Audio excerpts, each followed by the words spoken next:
Perlas del Apocalipsis de Juan. ¿Cuál es el mensaje de los 5 aleluyas de Apocalipsis 19? ¿Cuántas cenas se anuncian en este capítulo? ¿Qué relación hay entre el caballo blanco de Apocalipsis 19 y el del primer sello? ¿Cómo se describe la segunda venida de Cristo? ¿Cuál es el final de la bestia y el falso profeta? Buen día, hermanos de esperanza. Oremos. Bendito Dios que estás en los cielos, al ingresar al estudio de las perlas del capítulo 19 de Apocalipsis, te suplicamos que nos guíes. Que sea, Señor, tu palabra la que nosotros podamos entender, que sea tu verdad la que podamos encontrar. Oh Dios, enséñanos a estudiar este capítulo profético. Enséñanos a entender su mensaje. Por Jesús te lo ruego. Amén. Estamos llegando al final. Entre el capítulo 19 y 20 se cierra la fase final del gran conflicto. Los capítulos 21 y 22 nos hablan acerca de la tierra nueva. Hemos visto en el capítulo 18 cómo es que se va a exterminar el mal, y en este capítulo 19 y en el 20 se complementa la descripción, el mensaje que Dios nos da de cómo será el exterminio del mal. Además, veremos nosotros la coronación de Cristo como Rey de Reyes. La segunda venida de Cristo y su triunfo sobre la tierra, el triunfo sobre sus enemigos. Como venimos mencionando hasta aquí, el dragón, la bestia, el falso profeta, parecen seres a temer, pero son enemigos derrotados. Dios los ha derrotado. Continúe compartiendo el mensaje con sus hermanos, con sus amigos.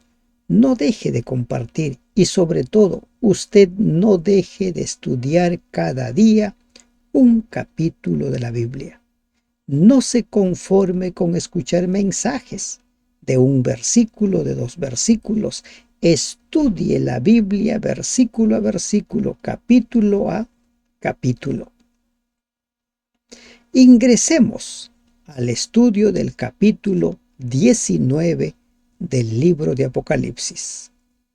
Después de esto oí una gran voz de gran multitud en el cielo que decía: Aleluya, salvación y honra y gloria y poder son del Señor Dios nuestro, porque sus juicios son verdaderos y justos, pues ha juzgado a la gran ramera que ha corrompido la tierra con su fornicación y ha vengado la sangre de sus siervos de la mano de ellos. Una vez más, la visión hace una pausa para una escena de adoración. Esta introducción se hace eco de la de los 7 sellos, utilizando los mismos temas: el trono celestial, los 24 ancianos y los 4 seres vivientes, y que en el medio el Cordero de Dios. Y esto es lo que vamos a ver en los versículos 1 hasta el 10. Pero el Apocalipsis ahora explícitamente identifica a la persona que está sobre el trono. Dios que estaba sentado en el trono. Apocalipsis 19:4. Dice: y los 24 ancianos y los 4 seres vivientes se postraron en tierra y adoraron a Dios que estaba sentado en el trono y decían: amén, aleluya. En la adoración celestial del capítulo 4 y 5 no se identifica plenamente, simplemente se da por sobreentendido. Es la última escena litúrgica del Apocalipsis. la última escena de adoración que se nos presenta. Y presten atención a lo siguiente, como les hemos venido mencionando. Las visiones de Apocalipsis se dan en el contexto del santuario celestial. El santuario terrenal, nos dice el libro de Hebreos, que es una figura, una copia del santuario celestial. Por primera vez, el libro de Apocalipsis no menciona el templo ni sus objetos.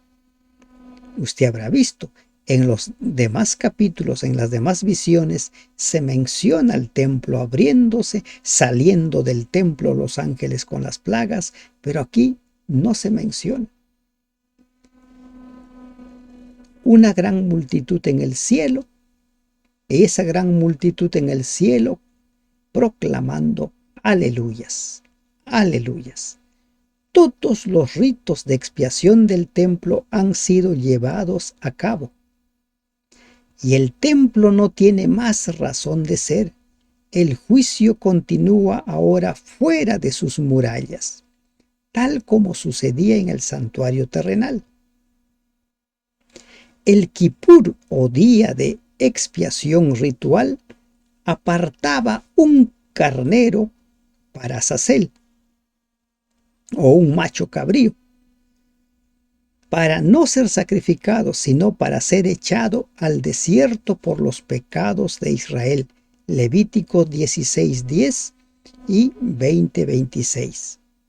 Después de la celebración del Kipur, del día de expiación, el pueblo estaba libre de sus pecados. Desde una perspectiva profética, la lección está cargada de esperanza. Dios, estimados hermanos, no se contenta meramente con perdonar nuestros pecados, también quiere librarnos de ellos. Satanás, personificado por el carnero en el ritual de Azazel, es echado del campamento para que muera. De ahora en adelante todo se convierte en alabanza. Según la tradición judía, los días siguientes al día de expiación eran día de gozo, día de fiesta. La fiesta después del Kipur venía el Sukkot. ¿Qué era el Sukkot? Lo que nosotros conocemos como la fiesta de los tabernáculos. También es llamada Semán Sinjatenou, tiempo de nuestro gozo. El pueblo no debe ayunar para la fiesta de los tabernáculos, para el Sukkot. Durante los días dedicados a esa fiesta de las cabañas no hay ayuno, no hay lamento, como sucedió en los días previos al día de expiación. Encontramos que nuestro pasaje está impregnado del gozo que celebra la destrucción del mal y anticipa una vida nueva con Dios. Babilonia ha caído, recuerden Apocalipsis 18, y nos aguarda la nueva Jerusalén. La prostituta está muerta, la esposa es llevada triunfante por las calles. Los cielos estallan en 5 retumbantes aleluyas. El versículo 1, versículo 3, versículo 4, versículo 5 y versículo 6. A propósito de la palabra aleluya, esta viene de alelú, que significa alabado sea ya, aleluya. Y ese ya es una abreviación del nombre de Dios, conocido como el tetragramatón. ¿Qué es el tetragramatón? Se dice que el nombre de Dios era impronunciable porque solamente estaba compuesto por 4 letras. La Y, la H, la W y la H. La expresión se remonta a los salmos, que en hebreo son llamados el Tehilim. El significado de aleluya está implícito en las palabras del verbo Hillel, Y esto lo encontramos, por ejemplo, en el Salmo 146, 2, 146, 49, 1. Cantaré. Salmo 22, 22. Anunciaré. Salmo 35, 18. Confesaré. Salmo 22, 23. Temedle. Salmo 109, 130. Bendeciré. Jeremías 31, 7. Regocijaos. Se dan cuenta que en los salmos, cuando nos tocó estudiar, vimos cómo las aleluyas también se repiten. La palabra Gilel implica todo eso. Aleluya es un grito espontáneo de gozo, una meditación reflexiva de la mente. Aleluya es la palabra de alabanza. Esta palabra ahora resuena desde el pasado en el futuro. Alabamos no solo a Dios el Creador o a Dios el Salvador, sino también al Dios que para siempre es su misericordia, como dice Salmo 106, versículo 1, 107, 108. Es muy interesante notar que los antiguos rabinos, ¿no? Con ellos, que la expresión aleluya no aparece hasta el cierre de los versículos del Salmo 104, en el que inmediatamente viene la exterminación de los impíos, como sucede aquí en el libro de Apocalipsis. Dice el Salmo 104:35, sean consumidos de la tierra los pecadores y los impíos dejen de ser. Bendice alma mía Jehová. Aleluya. No es coincidencia que el aleluya sea el texto principal de la liturgia de la fiesta de las cabañas o del Sukkot. Los judíos tradicionalmente recitan los salmos durante los 8 días de la fiesta. El modo en que el pueblo los emplea varía de una tradición a otra. Algunas comunidades los entonan antifonalmente, otras, como las comunidades de los yemenitas, hacen que la congregación interponga aleluyas entre cada versículo. Así es como hemos de escuchar las aleluyas entonadas en el Apocalipsis, como el canto responsorio de los coros del templo. Aleluya, por lo tanto, era esa respuesta de un solista a la voz del coro antifonal. Aleluya es un plural imperativo que incita a las multitudes a alabar a Dios. La cantidad de voces canta aleluyas en este capítulo 19. Primero, escuchamos el sonido de una gran multitud. Dice, volvemos a leer el versículo 1. Después de esto oí una gran voz de una gran multitud en el cielo. Luego identificada esta gran multitud como los 144,000, Apocalipsis 7, 4 y 9. Segundo, escuchamos a los 24 ancianos y a los 4 seres vivientes, versículo 4, que representan a toda la creación. Finalmente, una voz anónima surge del trono de Dios, versículo 5.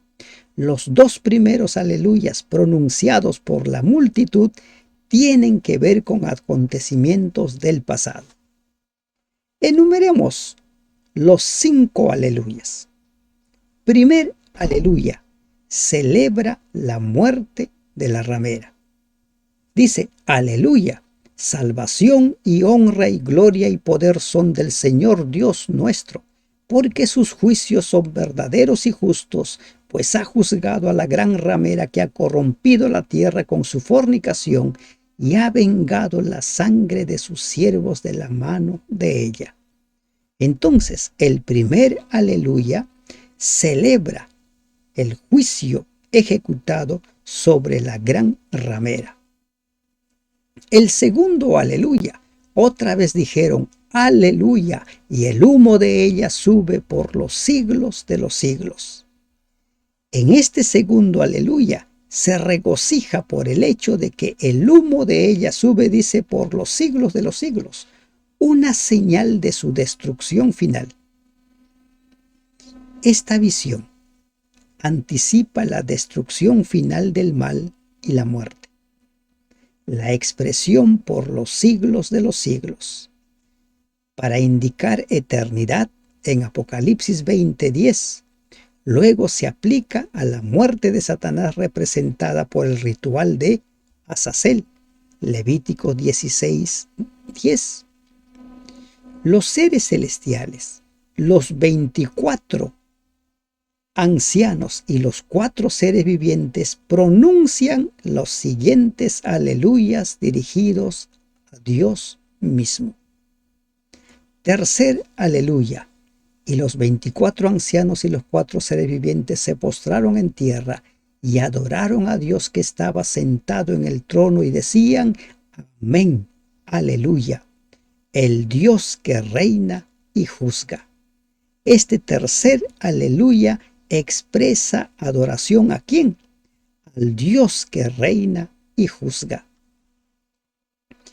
Y salió del trono una voz que decía: Alabad a nuestro Dios todos sus siervos y los que le teméis, así pequeños como grandes. Este cuarto aleluya comunica el temor de Dios que caracteriza a sus siervos. Alabad a Dios todos sus siervos, los que teméis, así como grandes y pequeños. En esta versión leemos nosotros como alabad. Usted va a encontrar otras versiones donde figura como aleluya. El quinto y último aleluya es el más fuerte. Y lo vemos aquí en este versículo 6. Y oí como la voz de una gran multitud, como el estruendo de muchas aguas, y como la voz de grandes truenos, que decía: Aleluya, porque el Señor nuestro Dios Todopoderoso reina. Este aleluya mira hacia el futuro y anticipa el reino total de Dios, porque el Señor nuestro Dios Todopoderoso reina. Dice el versículo 7, gocémonos y alegrémonos y démosle gloria, porque han llegado las bodas del Cordero y su esposa se ha preparado. La celebración de la muerte de la ramera y de la boda de la esposa nos reintroduce a la metáfora ¿de qué? Del matrimonio. La multitud ahora proclama que Israel es la esposa legítima del Cordero. Gocémonos y alegrémonos y démosle gloria, porque han llegado las bodas del Cordero y su esposa se ha preparado. La salvación, estimados hermanos, no es meramente una experiencia pasiva. ¿Qué dice? Su esposa se ha preparado. Por eso Santiago, recuerden, Santiago habla de una fe viva, no de una fe muerta. Dios espera la respuesta humana a cada paso del camino. En el día de la boda es costumbre que la esposa se adorne para su esposo. Hace todos los preparativos para ese gran día. Le atan un cinto a la cintura que solo su amado puede aflojar. Y a ella se le ha concedido que se vista de lino fino, limpio y resplandeciente, porque el lino fino es las acciones justas de los santos. Se describe cómo se producían, cómo se desarrollaban las bodas en aquellos tiempos. No solo el tipo de vestimenta, sino también el acto de cubrir su desnudez es presentado como una gracia, como un regalo de lo alto aquí en la Biblia. El lino fino, ¿qué dice? El lino fino es las acciones justas de los santos. Una vez más, el mismo Apocalipsis se interpreta a sí mismo. Este lino fino simboliza las acciones justas de los santos. El Apocalipsis aquí contrasta su vestidura de lino fino, limpio y resplandeciente con las túnicas chillonas, también de lino fino, de la ramera. ¿Recuerdan? Apocalipsis 18:16, donde dice: ay de la ramera, que está adornada de oro, de piedras preciosas y de perlas. Aquí vale la pena prestar atención al principio de la modestia. Cuando Pedro escribe sobre la vestimenta, hablan acerca de la modestia. Y aquí, cuando vemos a la novia del Cordero y a la ramera, vemos que uno de ellos se caracteriza por su modestia. La simplicidad y la modestia de la esposa contrastan con el orgullo y la impudicia de la prostituta. Las diversas comparaciones muestran hasta qué grado el apóstol Juan compara a las dos mujeres mientras va escribiendo esta revelación. Al igual que la esposa, la prostituta participa de una metáfora conyugal. Incluso los gritos de gozo el día de la boda del esposo, como dice el versículo 7 y el versículo 9, y el ángel me dijo: escribe, bienaventurados los que son llamados a la cena de las bodas del Cordero. Y él me dijo: estas son palabras verdaderas de Dios. Aún el grito de boda del esposo se hace eco de las lamentaciones que lloran la muerte de la ramera. Versículos 10 y 11 del capítulo 18. Este gozo ahora invade la escena terrenal del apóstol Juan, que dice: bienaventurados los que son llamados a la cena de las bodas del Cordero. La felicidad es contagiosa, debe ser compartida.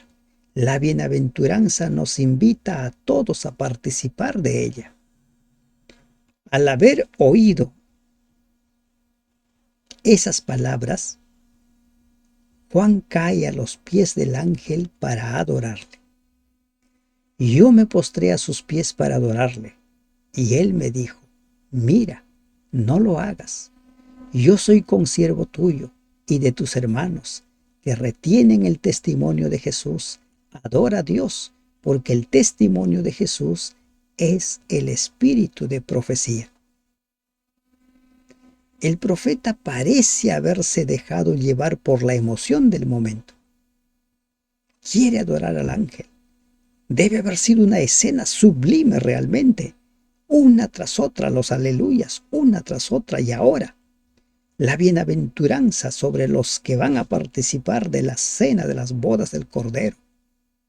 Y cuando está por arrodillarse, se le dice: no lo hagas.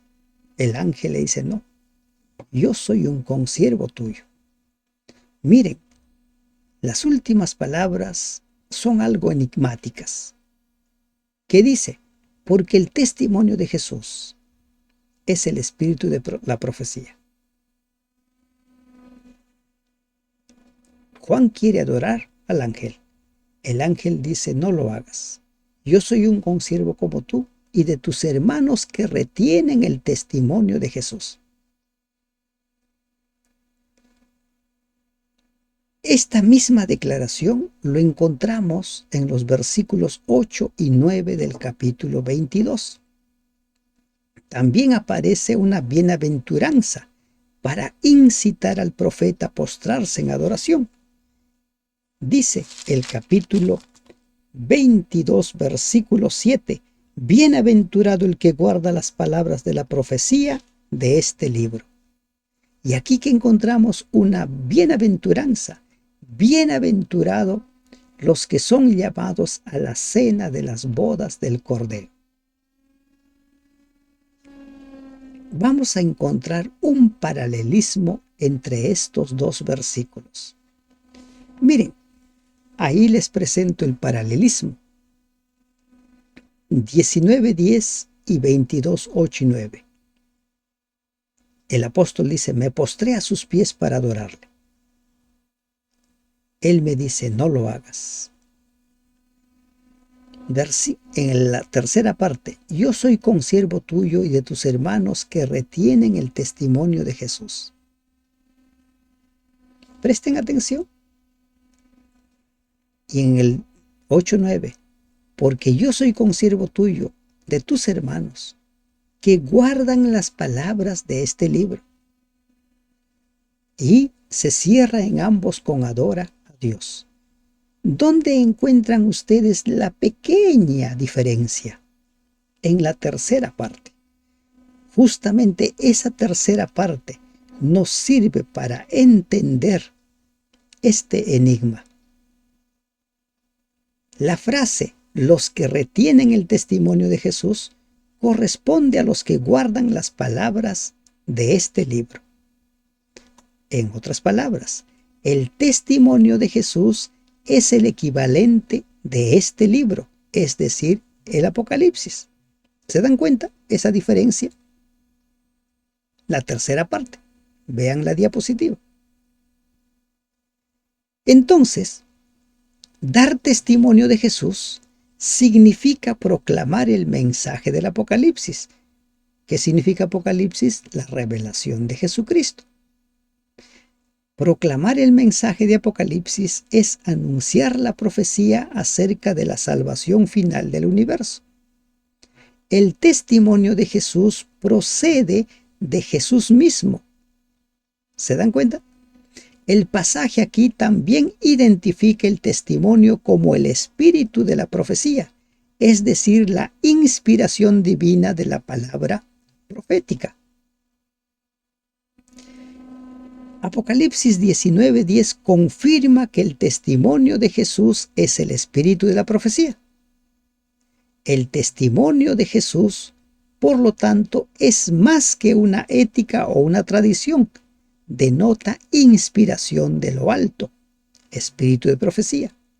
En otro pasaje, el Apocalipsis asocia el testimonio de Jesús con la obediencia a los mandamientos. Apocalipsis 22:17. El perfil del remanente. El diablo se va a hacer guerra contra los que guardan los mandamientos de Dios y tienen el testimonio de Jesucristo. Guardar los mandamientos de vivir, que no es otra cosa que vivir según los criterios divinos, es confirmar la profecía. El testimonio de Jesús, entonces, también es el testimonio acerca del Cristo. Una vida moral es una señal del espíritu de la profecía, es decir, de inspiración divina. En otras palabras, no podemos reivindicar al espíritu de la profecía sin personificar verdaderamente sus principios divinos en nuestra vida y existencia. La Escritura aquí denuncia el fanatismo y los excesos de otras religiones que sacrifican la ética por las pretensiones proféticas. La expresión, el testimonio de Jesús, por lo tanto, tiene dos facetas. Apocalipsis 22:17. No es coincidencia que el Apocalipsis asocie el testimonio de Jesús y el espíritu de la profecía con el resto de la descendencia de ella. Apocalipsis 22:17. Por otro lado, los últimos testigos de la venida de Dios revelan no solo su fidelidad y su rectitud, sino también su conciencia de profecía que los conduce a través de los últimos momentos de la historia. Recordemos la profecía de Joel y ratificada por Pedro allí, en aquel sermón que dio a mucha gente donde se bautizaron como 3,000 personas. El espíritu de profecía va a estar presente en el tiempo del fin, lo dice el libro de Joel. La siguiente visión se apodera de Juan mientras se inclina en adoración. Al mirar más allá del ángel, Juan ve el cielo abierto. Entonces vi el cielo abierto y he aquí un caballo blanco, y el que lo montaba se llamaba Fiel y Verdadero, y con justicia juzga y pelea. Hasta ahora, los cielos han sido abiertos solo por voces y ángeles. Anteriormente hubo una puerta abierta, Apocalipsis 4:1, y el templo había estado abierto, Apocalipsis 11:19, 15:5. Esta vez todos los cielos se abren de par en par. La revelación es completa cuando la visión revela la infinidad del reino celestial. A través del horizonte aparece un caballo blanco, galopando hacia su última campaña militar. Las victorias del cielo siguen, miren esto, las victorias celestiales siguen la estructura de los 7 sellos. ¿Cómo así? Miren, presten atención a esta diapositiva. Les decía que en los capítulos 19 y 20 se consuma todo el juicio de Dios y la erradicación del mal. Miren allí la comparación entre los sellos y las victorias de Dios relatadas en el capítulo 19 y el capítulo 20. Caballo blanco, corona, victoria. Caballo de sangre, guerra, espada. Hambruna espiritual. Orgía que come carne humana. Muerte, morada de los muertos. El 4, el abismo. Apocalipsis 23, 21 al 3. Esa parte lo vamos a ver el día de mañana. Almas asesinadas a causa de su testimonio que esperan en la muerte. Esas almas decapitadas vuelven a vivir. La batalla del Armagedón, la batalla de Gog y Magog. Cielos vacíos, silencio y la segunda venida de Cristo, o la parusia, o la parusía. Gran trono blanco, tierra y cielos vacíos. Una gran similitud, ¿se da cuenta usted? El caballo blanco nos hace regresar directamente al desarrollo histórico de los sellos. En los sellos, el caballo blanco inauguró el comienzo triunfante de la iglesia, Apocalipsis 6:2, y cubrió solo los primeros momentos de la historia. Ahora, el caballo blanco simboliza el regreso triunfal de la hueste celestial y representa la totalidad de la historia. El último caballo blanco, por consiguiente, toma el relevo de lo que había comenzado el primer caballo blanco y lo termina. En el ciclo de los sellos, un jinete de paz sin armas montaba el caballo blanco. Ahora lleva a un guerrero sanguinario que usa la espada contra las naciones y derrama sangre. Como dice el versículo 13, por ejemplo, estaba vestido de una ropa teñida de sangre y su nombre es el Verbo de Dios. El primer jinete simplemente usaba una corona de laureles. Capítulo 6, versículo 2. Mientras que el último jinete ahora tiene muchas coronas, dice el versículo 12. Sus ojos eran como llama de fuego y había en su cabeza muchas diademas. Y tenía un nombre escrito que ninguno conocía sino él mismo. Muchas coronas. El Apocalipsis mencionó al primer jinete solo de paso. Simplemente era una sombra. Ahora podemos discernir sus características. Este capítulo nos habla explícitamente y describe su cabeza y sus ojos. En el versículo 15 describe su boca. De su boca sale una espada aguda para herir. Y en el versículo 16 declaran claramente su identidad y en su vestidura y en su muslo descrito este nombre: Rey de Reyes, Señor de Señores. Una descripción total del Rey de Reyes que viene. Su cabeza tiene muchas diademas, muchas. Y además nos encontramos con 4 nombres que expresan la proximidad del Dios encarnado, al igual que su esplendor. Miren, primer nombre, versículo 11. Y el que lo montaba se llamaba Fiel y Verdadero. Este nombre de Fiel y Verdadero afirma la certeza de la presencia de Dios. Su venida es segura. El que dijo, vendrá otra vez, porque es fiel y verdadero. Versículo 12. El segundo nombre, tenía un nombre escrito que ninguno conocía, sino él mismo. Este nombre expresa la distancia del Dios invisible y de su preexistencia. Su venida será inesperada. Dice la palabra como ladrón en la noche.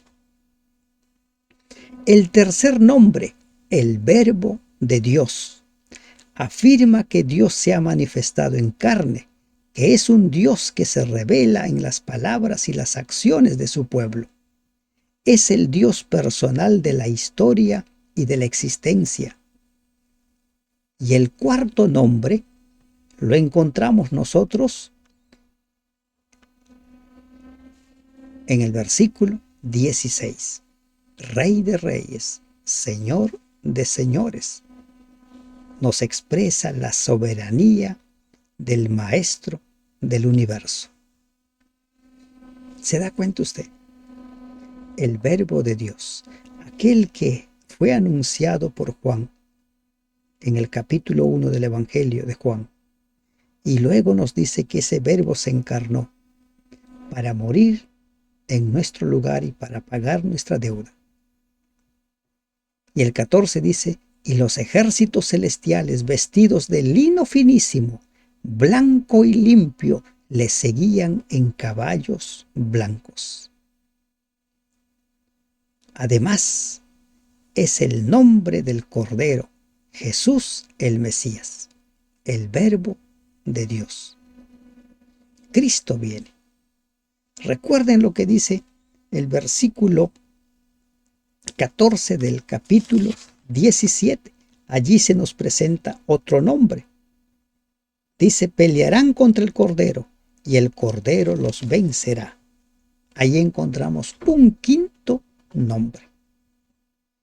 Diversos nombres que nos hablan acerca de características muy particulares de nuestro Dios. Nuestro pasaje entreteje la trascendencia y la inmanencia de Dios. ¿Qué es la inmanencia? Esa facultad que tiene Dios de estar presente siempre, en todo lado. Dios está cerca y lejos. El profeta asocia la encarnación y la proximidad de Dios con su soberanía, justicia y esplendor.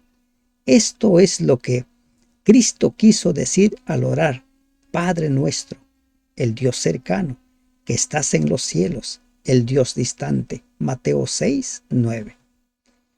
De igual modo, el reino de Dios es tanto presente como futuro.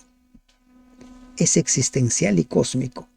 Justo después de enseñarles a los fariseos que el reino de Dios estaba entre ellos, Lucas 17, 21, Jesús agregó, porque como el relámpago que al fulgurar resplandece desde un extremo del cielo hasta el otro, así también será el Hijo del Hombre en su venida. Versículo 24. Es la conciencia de esta tensión lo que caracteriza nuestra adoración a Dios. Esta revelación llega a Juan mientras aún se inclina en adoración. Recuerden, versículo 10. En el momento donde alcanza el punto culminante de su visión, la visión de la venida de Dios. ¿Qué nos dice este capítulo acerca de el Armagedón? Miren, De una típica manera hebrea, el profeta ahora retrocede de la visión de la victoria a los eventos que conducen a ella. La sangre que se describe en este versículo 13, en la ropa del jinete, muestra que ha utilizado la espada y nos remite al segundo sello. La sangre de los opresores es derramado por la sangre de los mártires. Apocalipsis 6, 3 al 4. El jinete blanco combate contra los que hacían guerra contra los santos. La espada lleva a espada. La reunión de los reyes de la tierra contra el guerrero divino insinúa una reunión similar de los reyes de la tierra en todo el mundo en el monte de Megido contra el Dios que viene como ladrón. Apocalipsis 16, 14 al 16. De su boca sale una espada aguda para herir, y con ella las naciones, y él las regirá con vara de hierro, y él pisa el lagar del vino del furor y de la ira del Dios Todopoderoso. Y en su vestidura y en su muslo tiene escrito este nombre: Rey de Reyes, Señor de Señores. Y vi un ángel que estaba en pie en el sol, y clamó a gran voz diciendo: a todas las aves que vuelan en medio del cielo, venid y congregaos a la gran cena de Dios. Así como vemos nosotros en el versículo 9, que son bienaventurados los que participan de la cena de las bodas del Cordero, aquí en este versículo 17 se nos habla de una segunda cena. Es la cena de Dios, la gran cena de Dios. ¿Y qué se va a comer en esa gran cena de Dios? Para que comáis carnes de reyes y de capitanes, y carnes de fuertes, carnes de caballos y de sus jinetes, carnes de todos, libres y esclavos, pequeños y grandes. Y vi a la bestia y a los reyes de la tierra y a sus ejércitos reunidos para guerrear contra el que montaba el caballo y contra su ejército. Una vez más se nos lleva a la escena de la última batalla. Este pasaje comparte una cantidad de temas similares con la sexta copa. Es la misma batalla del Armagedón. El Apocalipsis no describe los detalles de la batalla. El profeta se contenta con darnos el final. Dios es totalmente victorioso sobre sus enemigos.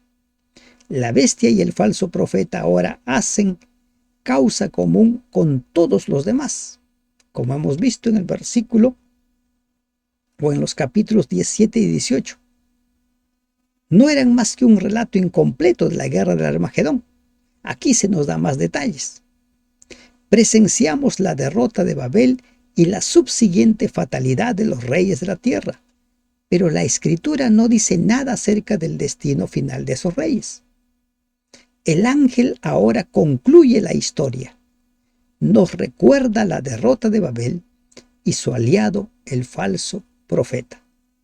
Y la bestia fue apresada, y con ella el falso profeta, que había hecho delante de ella las señales con las cuales había engañado a los que recibieron la marca de la bestia y habían adorado su imagen. Estos dos fueron lanzados vivos dentro de un lago de fuego que arde con azufre. Hemos mencionado anteriormente que la Biblia es como un rompecabezas que se va armando y Dios nos va revelando detalles de revelación en revelación. El relato anterior en el capítulo 17 y el capítulo 18 no mencionaba al falso profeta. Ahora presenciamos la caída de ambos poderes, de la bestia y el falso profeta, los que se sentían todopoderosos. En cuanto a los demás reyes de la tierra, los poderes políticos perecen con la espada que salía de la boca del que montaba a caballo. Y los demás fueron muertos con la espada que salía de la boca del que montaba el caballo, y todas las aves se saciaron de las carnes de ellos. La bestia, el falso profeta y todos los demás, allí están incluidos los 10 reyes derrotados. Su castigo es diferente del de las bestias. La espada ataca a los reyes de la tierra. Dios entabla combate con cada poder en su propia esfera. El poder cósmico del Dios juez aniquila a los poderes religiosos y el poder militar del Dios de los ejércitos derrota a los poderes políticos. El arma mortal no es otra que la palabra de Dios. Dios creó el mundo con su palabra, Génesis 1:3, Juan 1:1-3, y ahora destruye el mundo con ella. La palabra de Dios puede crear, pero también puede destruir. En el tiempo antiguo fueron hechos por la palabra de Dios, dice 2 de Pedro 3:5-7. Los cielos y también la tierra, que proviene del agua y por el agua, pero los cielos y la tierra que existen ahora están reservados por la misma palabra, guardados para el fuego. En hebreo, palabra es más que un grupo de sonidos. Significa también historia, evento. La palabra es la expresión del alma de la persona, según la epístola de Hebreos 1:1-2, dice: Dios nos ha hablado por el Hijo. La segunda venida de Cristo o la parusia es el momento más directo de Dios. Es por ello que la humanidad no puede soportarlo. Isaías 33:14. O cambian o mueren. Solo tenemos 2 caminos. La venida de Dios implica transformación. Primera de Corintios 15, 51-52 dice que lo mortal será convertido en inmortal y lo corruptible en incorruptible. Por esa razón, cada uno de nosotros estamos llamados a cambiar o a morir. O cambiamos o morimos. Para los reyes de la tierra, la segunda venida conduce a una muerte violenta. Y por primera vez, Dios es la causa directa del castigo. De hecho, es el único que queda en la escena. Hasta aquí, los juicios habían seguido el principio de la reciprocidad y regían según los factores inherentes a la condición humana.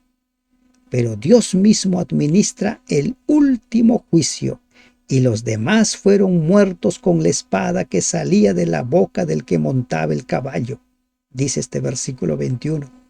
Entonces todas las aves se saciaron de las carnes de ellos, la gran cena de Dios. Babilonia había terminado de la misma manera.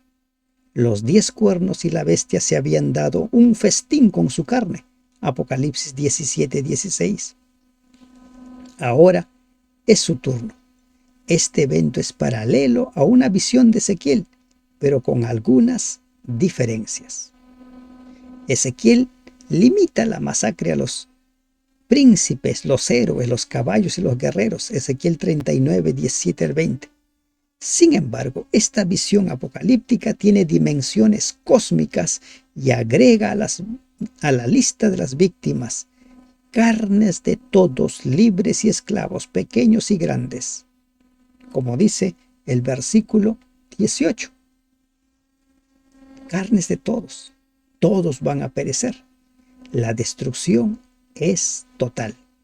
Y es por eso que cuando ingresemos mañana al capítulo 20, nos encontramos con un panorama desolador. Todo ha sido destruido. Irónicamente, esta orgía que come carne humana, que consume a los reyes de la tierra, se hace eco de la hambruna espiritual del tercer sello. Y al mismo tiempo también hace alusión al banquete de bodas del Cordero, al utilizar la misma palabra designada para las bodas, la gran cena. La cena de las bodas del Cordero. Allí participan los fieles. Y la cena, la gran cena de Dios, allí el banquete son las carnes de todos los que han seguido al mal. Realmente estamos ante una gran lección y un gran llamado. O cambiamos o morimos. No queda nada en esta gran cena de Dios. Todo queda completamente destruido. Los buitres los devoran completamente. Los reyes de la tierra desaparecen completamente de la faz de la tierra. Es en el desierto de la muerte y de la nada que Dios arresta a su enemigo supremo. Esto lo vamos a ahondar el día de mañana. Como en el capítulo 12:9, Apocalipsis 22 lo llama dragón, serpiente antigua, que es el diablo y Satanás. De los tres enemigos de Dios, Apocalipsis 16:13, el dragón es el único sobreviviente. Recuerden, la bestia y el falso profeta han sido arrojados al lago de fuego y azufre. Los demás también han sido destruidos. Fueron muertos con la espada que salía de su boca. Solo queda el dragón, solo queda Satanás. Y este es el tema que nos ocupa el día de mañana. ¿Cuál es el mensaje del capítulo 19 del libro de Apocalipsis? La victoria de Dios es total. La derrota de Satanás es total. La bestia, el falso profeta, los reyes, todos los poderes serán destruidos, irán a la nada. Hay dos cenas: la cena de las bodas del Cordero y la gran cena de Dios. ¿En cuál de las cenas quieres estar presente? ¿De cuál de las dos cenas quieres participar? Te animo a que participes de la gran cena de las bodas del Cordero. Para ello, entrégale tu vida al Señor. Vive para Él y por Él. Que Dios te bendiga. Amén.